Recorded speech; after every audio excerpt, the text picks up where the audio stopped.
আসসালামু আলাইকুম। আমি একটা রেসিপি নিয়ে হাজির হয়ে গেলাম। এই যে আমি কিছু কলই শাক এখানে কেটে বেছে ধুয়ে নিয়েছি। তো এই শাকটা তো সবাই রান্না করেন, তো একদিন আমার মতো করে রান্না করে খাইয়ে দেখবেন শাকটা কেমন লাগে। তাহলে আমি কিভাবে করি সাথে থাকেন, দেখে নেন।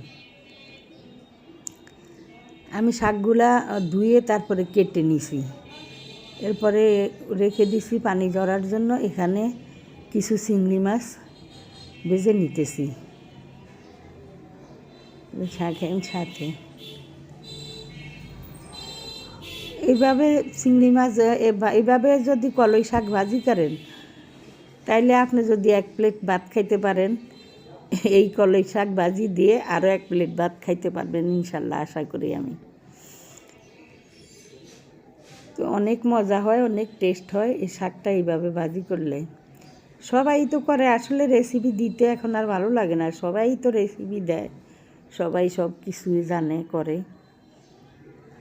আর তেমন যে নতুন নতুন কিছু আইটেম করব, শরীরও সুস্থ না করতে পারিও না, তেমন ভালো কোনো কিছু দিতে পারি না।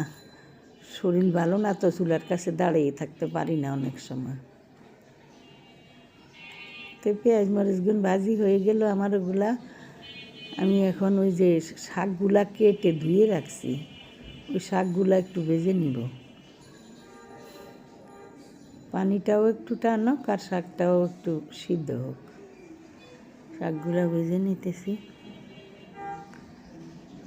তলের মধ্যে রসুন কুচি, পেঁয়াজ কুচি, মরিচ কুচি দিয়ে দিছি আর কি। তারপরে শাকগুলা দিয়ে দিলাম, একটু লবণ দিয়ে দিলাম।